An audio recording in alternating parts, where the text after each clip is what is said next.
sallallahu alaihi wasallam. Allahumma shalli ala sayyidina Muhammad wa ala ali sayyidina Muhammad. Bapak Ibu yang saya muliakan, yang saya hormati, kita pada pertemuan malam ini masih membahas hal yang berkaitan dengan rukun atau fardu wudu. Yang pertama sudah kita bahas, niat, selesai. Yang kedua, fardu wudu yang kedua adalah membasuh wajah, itu sudah selesai. Nah, pada malam hari ini kita akan lanjut ke rukun wudu yang ketiga.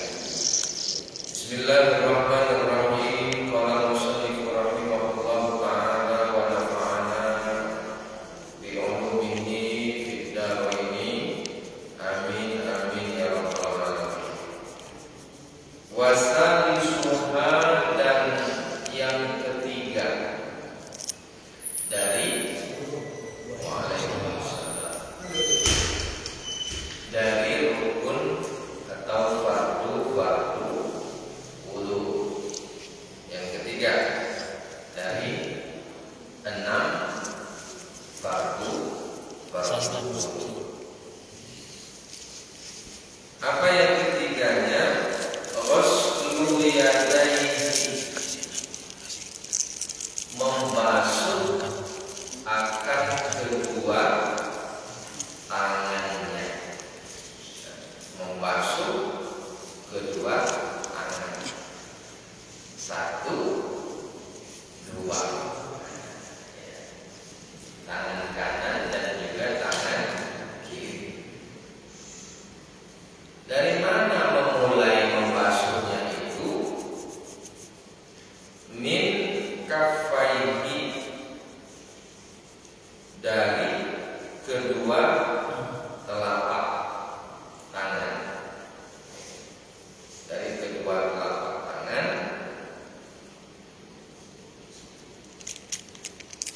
Wa zira'aihi, sampai kepada kedua siku. Telapak tangannya beserta jari jemari, kemudian sampai kedua siku. Jadi kalau ingin ittiba, mengikut cara wudunya Nabi, basuh tangan dari sini,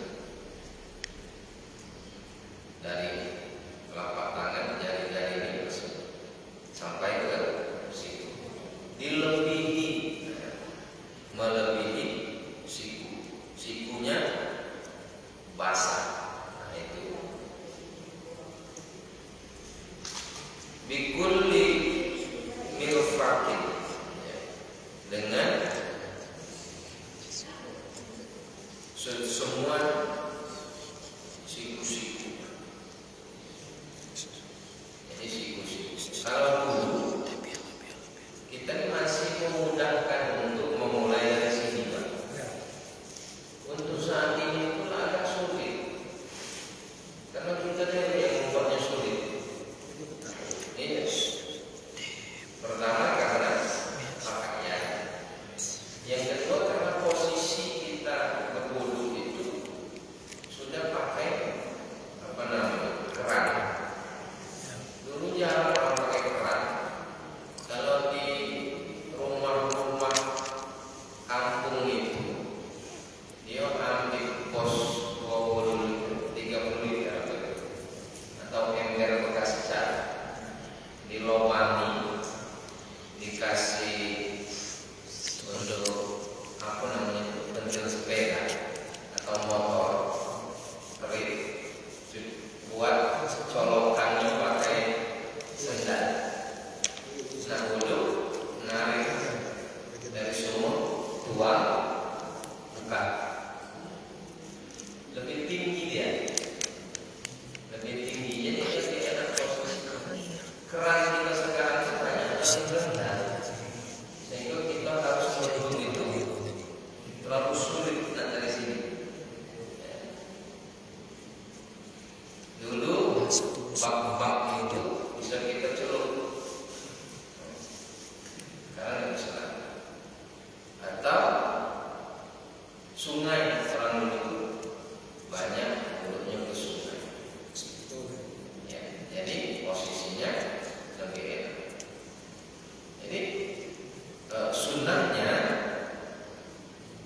membasuh tangan itu dimulai dari telapak tangan, jadi jemarinya, mengguyur terus sampai ke siku, dan sikunya itu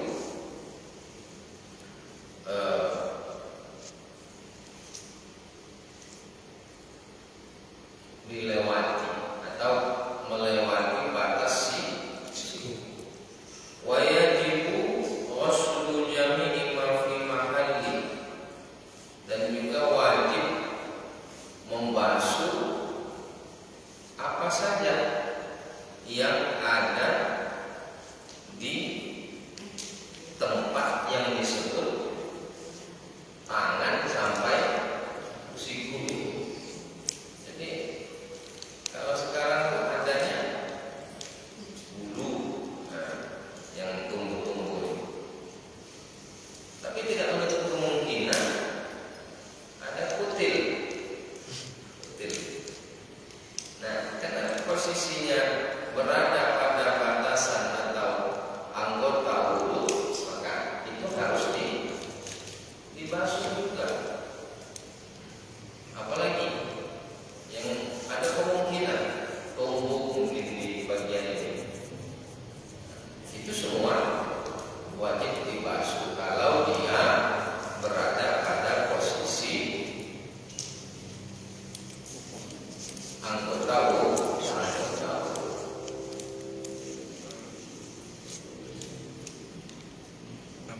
Min sya'rin, baik bulu, tadi bulu, ada tangannya berbulu lebat, kayak yang bapak itu belum lebat, kayak misalnya sampai tidak kelihatan kulitnya, Sahrulkan. sampai tidak kelihatan kulitnya, itu bulu lebat. Karena dia tumbuh di anggota wudhu tangan, nah makanya harus dibasuh. Kemudian wazofar atau zofr, kuku. Kuku, hati-hati yang punya kuku panjang, karena kuku itu dia berada di bagian wudhu tangan, maka kukunya wajib dibasuh atau dibasahi ketika membasuh tangan. Maka orang apa namanya, kita itu kurang enak pakai kuku panjang, agak ribet. Wudhu harus dipastikan basah, kukunya itu basah, dipastikan. Kemudian wa'in pola, sekalipun panjang, kukunya panjang, kuku terputar semeter, misalnya, karena dia masih nempel pada anggota wudhu, maka harus dibasuh, wajib hukum.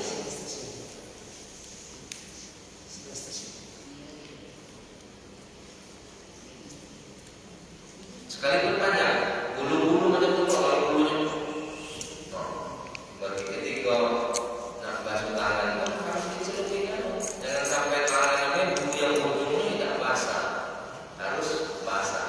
Nah, maka dipastikan betul. Termasuk kalau yang punya cincin terlalu mengikat, diputar-putar ketika basuh tangan berwudhu, diputar-putar.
walau nasiya lumatan pan ghasalat bi taslisin aw i'adat wudu'i li nisyanin lahu la tajdida wa ihtiyatin ajza.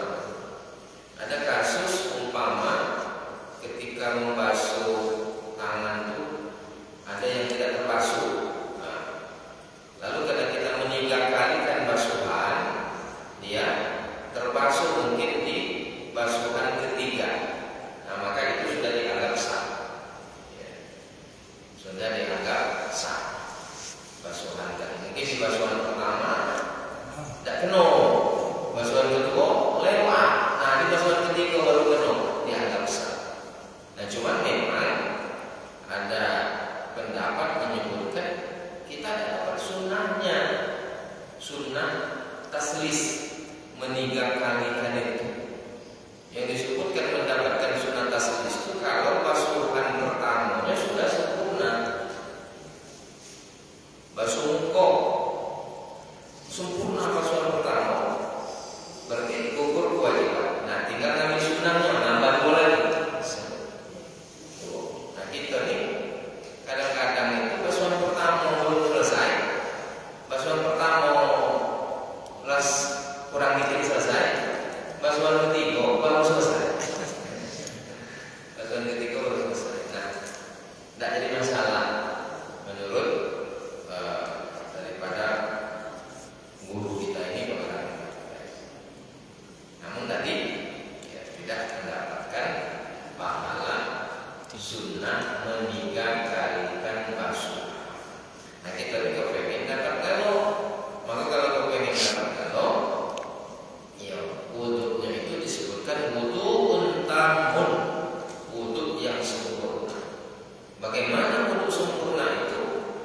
Wudhu sempurna itu menjaga mulai dari adab berwudhunya, sunnah-sunnah wudhunya, fardu-fardu wudhunya, kemudian air pun harus dijaga.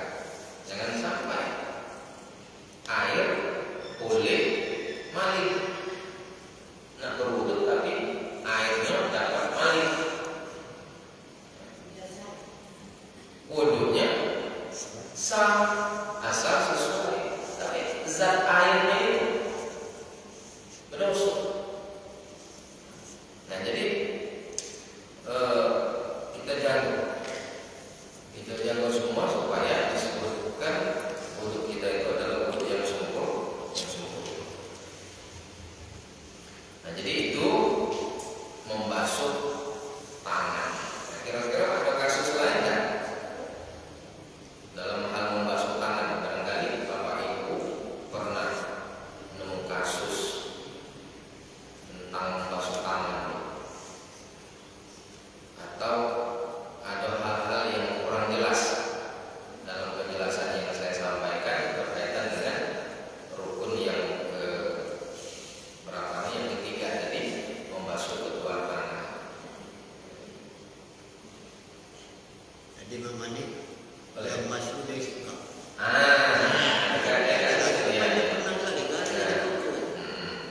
Siapa sahabat kita memandai ada di mana?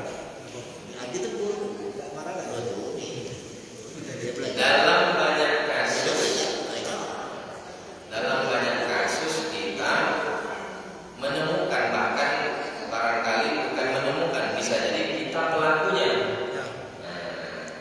Ada kita lihat ataupun barangkali kita pernah melakukan wudhu yang tadi dianjurkan dari telapak tangan ujung jari sampai ke sini. Ada yang dari sini, kita enak nyiram dari sini kan? Iya, enak nyiramnya kalau pakai keran tadi kan? Apakah diperbolehkan atau tidak? Maka yang berwudhu dari basuhnya dari siku sampai ke jari-jari ini, jika rata tetaplah dianggap sah. Asal rato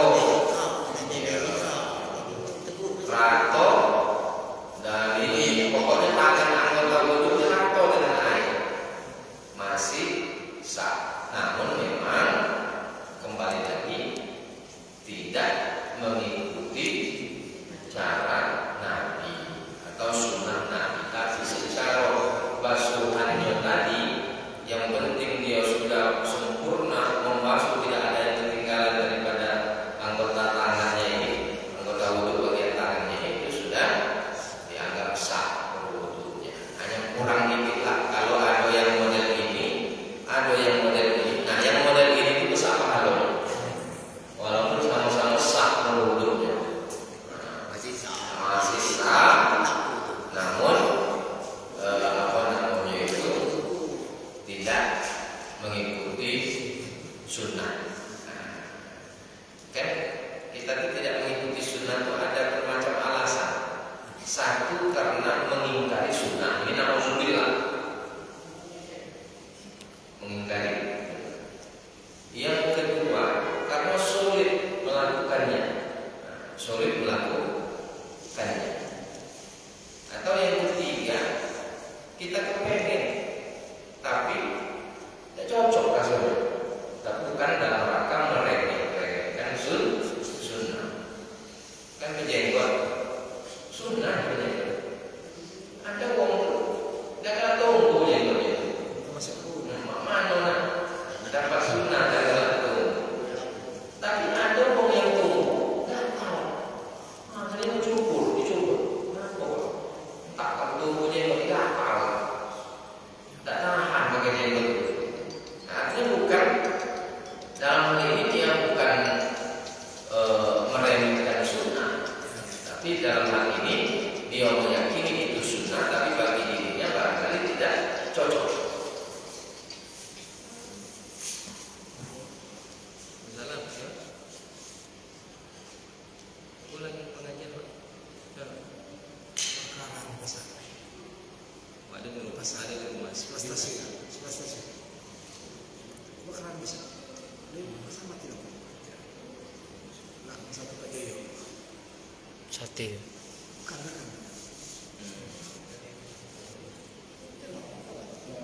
kebakaran besar. Ketok nggak, Pak? Ulangi lagi, Pak. Di besar. Sebelah register. Ya. Dalam Kalimantan.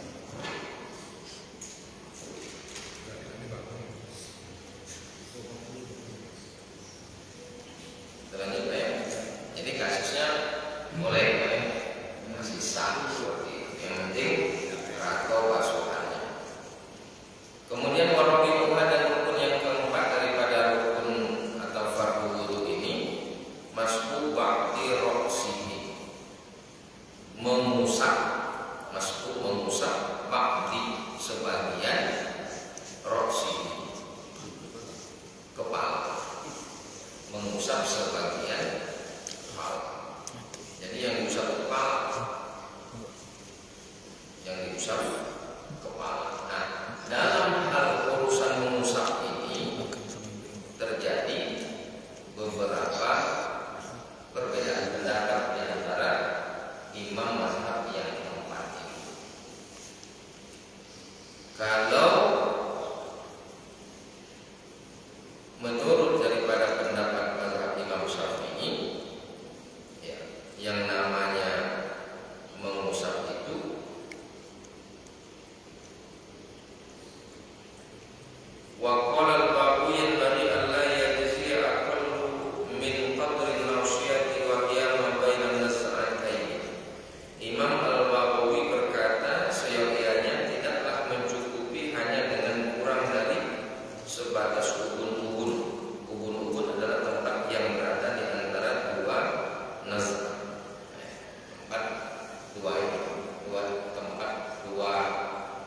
Antara tempat yang dua sumbu ini nazar.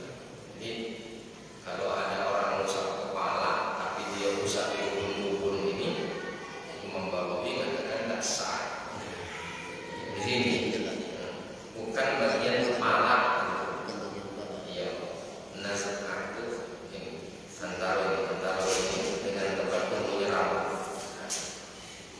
Kepala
walau ba'du sya'ratin wahidatin, sekalipun hanya setengah helai rambut, karena berdasarkan ayat. Li'anna sawbi'annahu sallallahu alaihi wasallam lam yamsah aqalla minha, wa hiya riwayatun an Abi Hanifah rahimahullah ta'ala wal masyhur an wujubu masyhurun. Sabda Nabi sallallahu alaihi wasallam, tidak pernah mengusap yang kurang dari batas ubun-ubun. Hal itu adalah riwayat dari Imam Abu Hanifah. Menurut pendapat yang masyhur dari Abu Hanifah adalah wajib membasuh seperempat kepala. Sedangkan mazhab kita Imam Syafi'i, para ulama yang menyebutkan, ulama Syafi'iyah, minimal 3 helai rambut itu rambut yang di atas kepala, bukan rambut lagi kecabut kita bawa. Ini rambut aku. Kasih guntingan. Bukan penting ya. Kalau maklum lah, songan, kami songan kalau sudah disisir pakal, kita takut kena banyu ini hilang gayanya, bawa rambut yang sudah lepas. Atau rambut yang masih di kepala tapi dia sudah melewati batasan kepala, masih. Nah, itu basuh yang kamu sini tidak boleh. Yang boleh itu rambut yang masih berada di batasan kepala. Ya. Nah, pas ditarik rambut itu masih ada di batas kepala, boleh. Ya. Karena sifatnya dari kepala. Awal bahasanya kepala. Kalau benar rambut yang memang tumbuh di batasan kepala. Iya, yang masih pangkal-pangkal rambut kan. Kali ini kan ada yang panjang. Jangan lagi buka apa namanya ikatan rambut cincin ini, jangan musah. Jangan panjang. Cincin ini nah, tidak keras rambut ini tidak boleh nyambut kepala itu.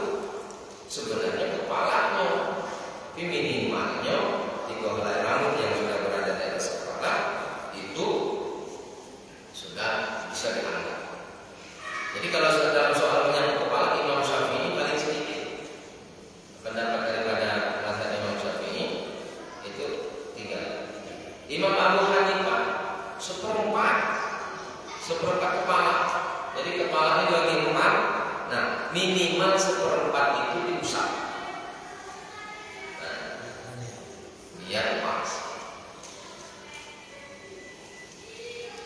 Ada mazhab yang mewajibkan seluruh kepala. Maka dia mengusapnya agak berbeda. Kalau kita wuduknya mazhab Imam Syafi'i itu nyapu kepala 1, 2, 3, kemudian baru disunahkan basuh kuping, makan. Kupingnya makan itu bersama-sama 1, 2, 3. Baca ini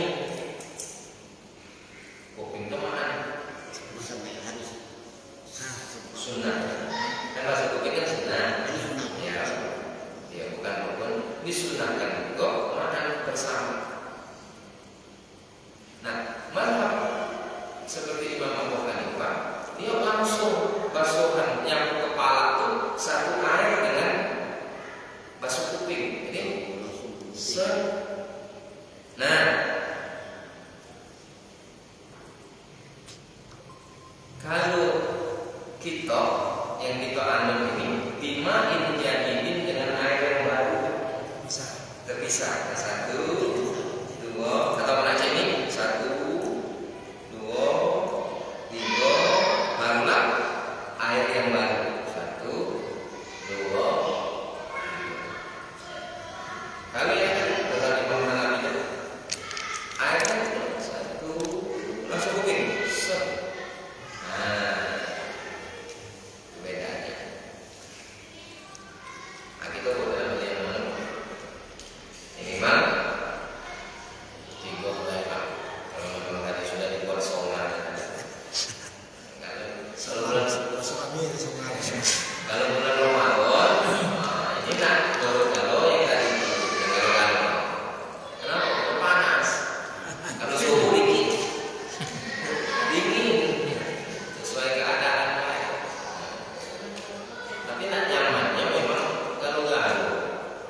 Wal masyhur anhu, dan yang masyhur menurut pendapat daripada Imam Abu Hanifah, wujub muslim rukun, wajib membasuh minimal 1/4 kepala kita. Jadi mengambil amannya, ya basuhlah walaupun hanya 1/4 kepala. Nah, inilah membasuh sebagian kepala. Ada kasus tidak dalam hal ini kira-kira, ibu-ibu? Jadi menyapu sebagian kepala. Mama ini yang dah kata rambut, yang dah ditumbuh rambut. Jadi cari orang pembantu menyapu itu. Mereka yang penting itu habis. Mana kata rambut sama apa semua yang Jadi tidak dibasuh bagaimana kan? Baiki malah masuk. Jadi tidak rambut. ya, Tak tumbuh rambut. bahasanya itu adalah masuk baktir ros, menyapu, mengusap sebagian kepala. Yang usap itu kepala. Nah, ada rambut dekat rambut usap kepala. Nah, bedanya Jadi mereka yang dikirim untuk rambut dan tumbuh rambut. nah, kepala yang batasan tumbuh rambut. Belum lagi lah. Yang jadi urusan kalau ada rambut dekat kepala. Iya. Nah,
dari basuhan yang ada yang tidak rata air atau ada yang tidak terkena air baik kulit maupun rambut dari anggota wudunya, maka sholat yang sempurna dan itu tidak ada nilainya. Ya, tidak ada nilainya. Walaupun sholat yang benar tidak salah-salah. Rakaat pertama yang dibaca surah Al-Baqarah, rakaat kedua surah Ali Imran. Lalu setengah malam sholat itu, tapi karena wudhunya tidak sah, sholat pun tidak sah.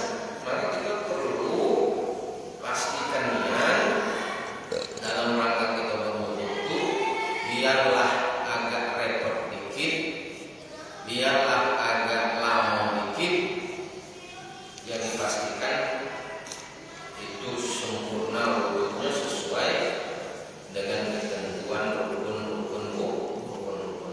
Kadang kita ini kan wudhunya basi, pokoknya basuh, tahu sholat kan tidak bisa.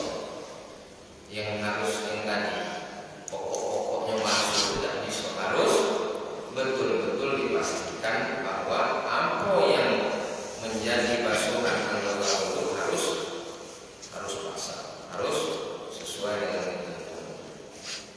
Jadi itu yang kelima.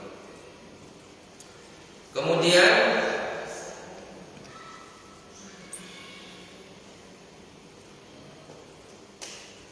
wasadisuha, dan yang keenam tartibun, yaitu teratur. Tertib itu teratur. Kama dzukira min taqdimi muslil wajhi fal yadaini far ra'su far rijlaini littiba. Yang disebut teratur itu sebagaimana yang telah disebut tadi. Mula-mulanya membasuh muka, setelah membasuh muka membasuh kedua tangan, kemudian mengusap kepala, barulah membasuh kedua kaki. Itu makna tertib. Jangan dibalik-balik. Kaki dulu, baru nyapu kepala, baru basuh tangan, baru basuh muka. Tidak boleh, tidak tertib. Kalau tidak tertib, maka dianggap tidak sah wudhunya, tidak sah wudhunya. Kita kepengenkan wudhunya sempurna, wudhunya sah, maka tertib. Diawali dari niat, basuh muka yang benar, basuh tangan yang benar, nyapu kepala tadi yang betul, basuh kaki yang betul. Nah, itulah baru disebut tertib. Tiba karena mengikuti Nabi Shallallahu Alaihi Wasallam cara berwudhunya demikian. Jadi tertib. Walau mamasan muhdisun walau fimatin qalil, jika orang yang berhadas menyelam walaupun dalam air sedikit dengan niat yang benar di atas, maka cukup wudhunya, meskipun waktu untuk menyelam tersebut umpamanya digunakan wudhu secara tertib tidak mencukupi. Ini basuh tangan, basuh apa, bangun-bangun itu kalau sudah wudhu tinggal menghadap kiblat. Tapi menghadap kiblat dalam banyu itu tidak kiri. Tidak bisa menghadap kiblat sambil tidak ternapas lagi. Nah, kalau memang demikian, ya, dia bisa melakukan itu. Nyelam tadi tidak masalah, tapi di air yang banyak. Kalau airnya nyelam dalam ember, dalam bak kecil, sambil duduk dulu, itu bahaya, karena air yang digunakannya tadi itu kembali kepada tempat dia di dalam bak, karena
Alal aujahi menurut kaul yang aujah dalam urusan air.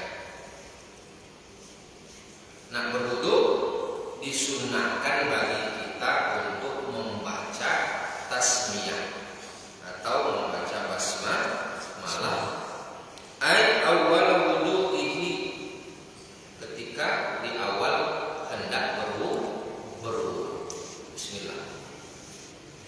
Lalu bagaimana kalau kita berwudunya di tempat WC, di tempat kamar kecil, ada yang ada klosetnya. Apakah kita masih disunahkan membaca bismillah? Bismillah dalam hati baik. Kalau kita berada dalam WC, tempat kita buang hajat kita, bismillah dalam hati, jangan dilafazkan. Tapi kalau kita di kamar mandi baik, tempat kita tidak ada tempat buang hajatnya, atau di tempat-tempat lain, tempat wudhu di masjid misalnya, disunahkan ketika awal kita mau berwudhu itu disunahkan bismillah. Wa aqalluha, sekurang-kurangnya bismillahi, sekurang-kurang baca bismillah itu bismillah. Jadi apapun kegiatannya sekurang-kurang baca bismillah itu bismillah. Mau makan, saking kelaparnya tidak sempat lagi nak bismillahirrahmanirrahim, tapi bismillah aku minum, bismillah aku makan, bismillah aku melangkah, bismillah aku pergi. Tapi wa akmaluha, yang paling sempurnanya bismillahirrahmanirrahim, lengkap itu. Bismillahirrahmanirrahim. Setiap mengawali sesuatu yang baik, mau makan, mau minum, mau memakai pakaian, bismillahirrahmanirrahim. Itu menurut mazhab Imam Syafi'i sunnah. Tetapi berbeda watajibu 'inda Ahmad. Menurut Imam Ahmad bin Hanbal itu hukumnya membaca bismillah wajib. Berarti masih ada ringan dari sunnah. Kalaupun tidak terbaca, tidak menyebabkan merusak wudu kita. Tapi menurut Imam Ahmad itu wajib bismillah. Jangan tidak dibaca bismillah ketika hendak wudu. Membaca ta'awuz. Ta'awuz itu a'udzubillah minasyaitonirrajim, baru bismillahirrahmanirrahim. Wa ba'daha, dan setelah berwudu disunnahkan juga asyhadatan, membaca dua kalimat syahadat atau doa menghadap kiblat. Walhamdulillahilladzi ja'alal ma'a, dan baca alhamdulillahilladzi ja'alal ma'a. Maha segala puji bagi Allah yang telah menjadikan air itu sebagai alat untuk bersuci. Wa yusallu liman tarakaha awwalu ayatiha biha asna'u, dan bagi orang yang lupa, lah sudah di pertengahan wudu barulah ingat lupa baca bismillah tadi, maka di mana dia ingat, dia harus baca bismillah qailan, sambil dia mengatakan bismillahi awwalihi wa akhirih. Bismillah pada awalnya dan pada akhirnya. Begitu juga kalau lagi makan, awalnya tadi lupa baca bismillah, saking ke pokoknya kenyang, baru dan lupa baca bismillah, maka bismillahi awwalihi wa akhirih. Bismillah dengan menyebut nama Allah pada awalnya dan pada akhir. La ba'da farahihi, tidak setelah selesainya. Mana selesai? Lah sekedar makan dulu bismillahirrahmanirrahim. Tidak lagi sunnah, tapi tetap boleh dibaca. Mana sunnahnya lah lewat. Wa kadza binawil akli wasyurbi wat ta'lifi wat ittihali. Begitupun dalam kegiatan-kegiatan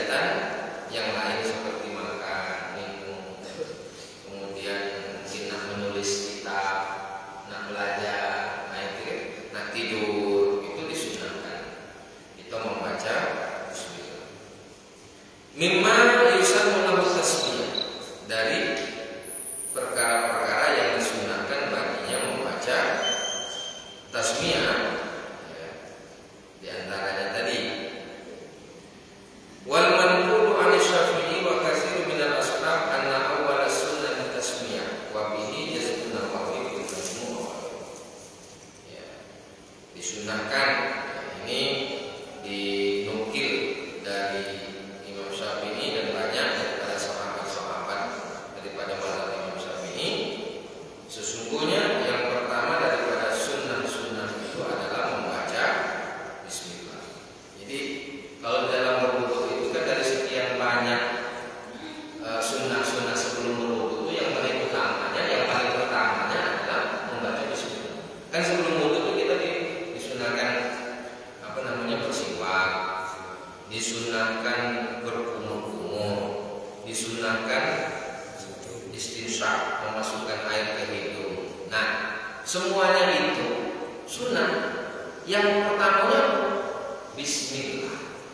Jadi bismillah itu yang pertama dalam urusan segala sunnah. Namun waqala jamul mutaqaddimun, ada juga ulama terdahulu mengatakan inna awwala aswak. Yang pertama bukan bismillah tapi bersiwak dulu. Nah, ini juga ulama. Summa ba'da tasmiyah, summa ba'da tasmiyah. Kemudian setelah bersiwak baru ada sunnah membaca bismillah. Kalau tadi kan bismillah dulu, bersiwak, lalu kumur-kumur, masukkan air hidung. Ada juga para ulama mutaqaddimun menyebutkan siwak dulu baru bismillah. Ya, yang manalah jangan kita ikuti, silakan diikuti. Yang jelasnya kita punya tempat bergantung. Ada ulama-ulama juga yang sudah menuangkan pendapatnya melalui kajian-kajian keilmuannya. Kan asal sebut kita. Kalau kita ini kan banyak asal sebut.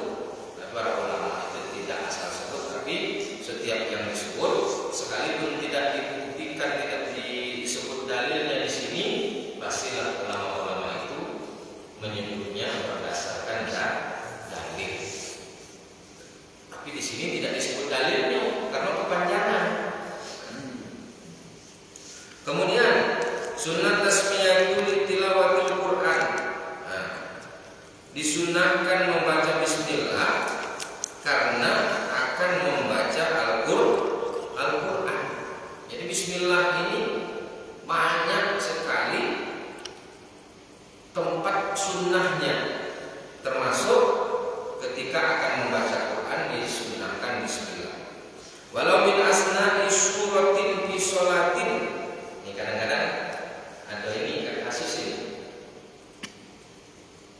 Saya pernah ditegur karena membaca bismillah ketika sholat yang saya baca itu ayat sambungan. Katanya kalau sudah sambungan tidak usah pakai bismillah, langsung saja.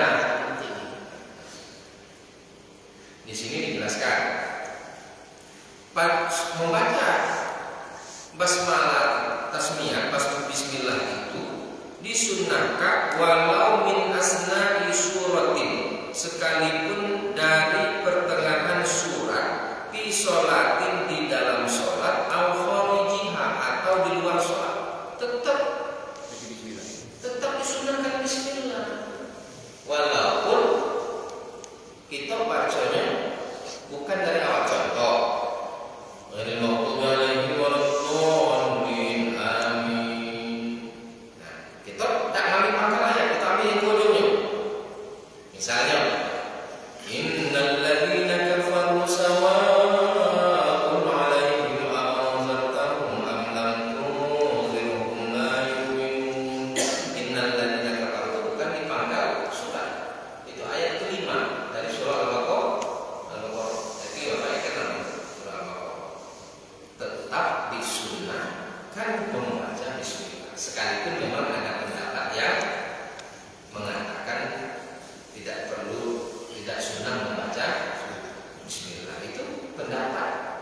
ini pendapat. Nah, jadi tinggal kita mau. Enaknya kalau bisa paham pendapat-pendapat itu begitu. Kita tidak mudah mudah datang salah. Iya, mudah salah. Karena dia cuma baca satu pendapat, padahal ada pendapat yang lain. Walil ghusli, disunahkan membaca bismillah karena akan mandi. Nah, mandi baca bismillah. Wazabhin, dan karena ingin menyembelih. Menyembelih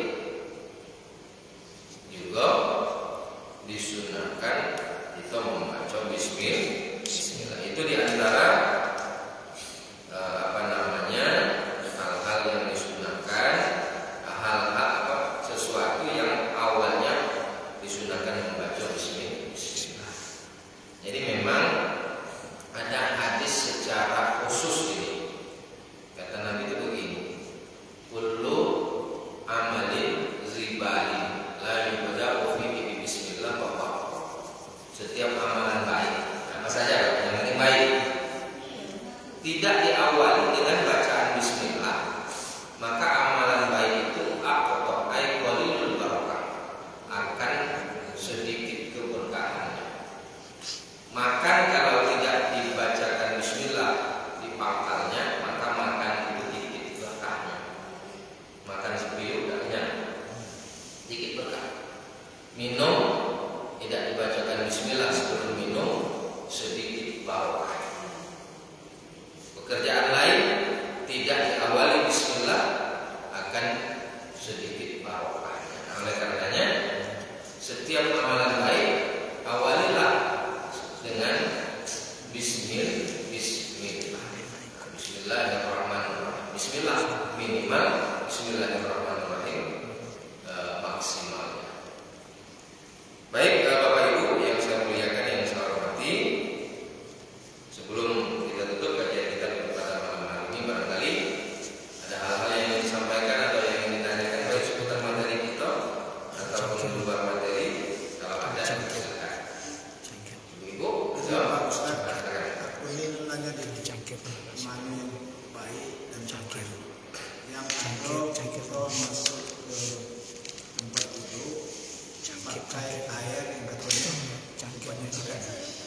Atau kalau kita lihat seluruhnya dan wudhu, atau kita dari itu di waduk dari itu wudhu balik dari wudhu tetap itu.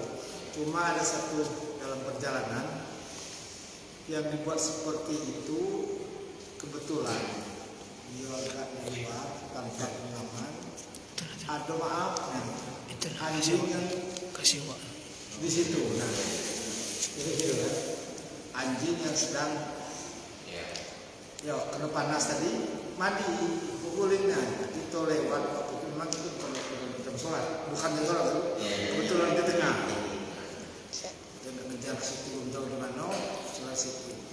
Kalau kita nengok yang seperti itu, karena saja tidak tahu mana yang baik, apakah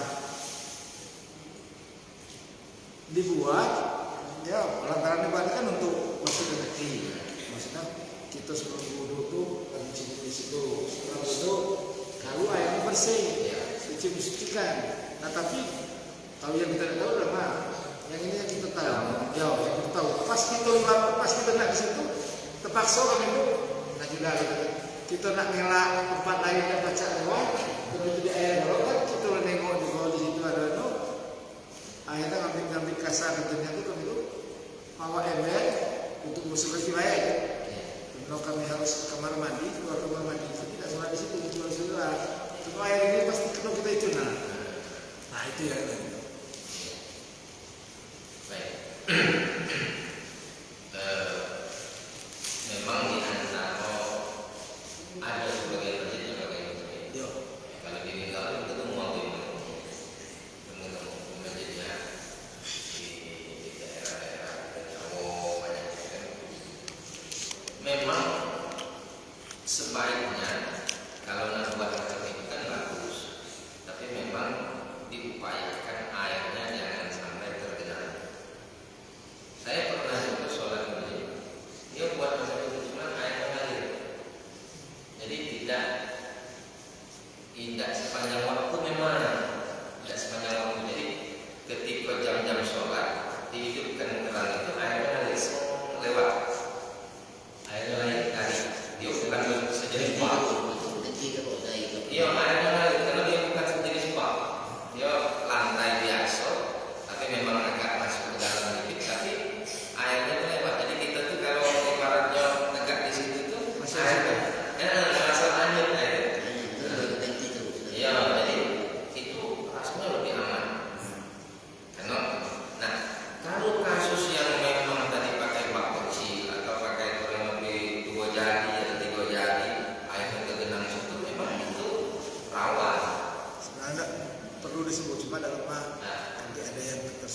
Ibu ada? Negatif? Bapak-bapak cukup?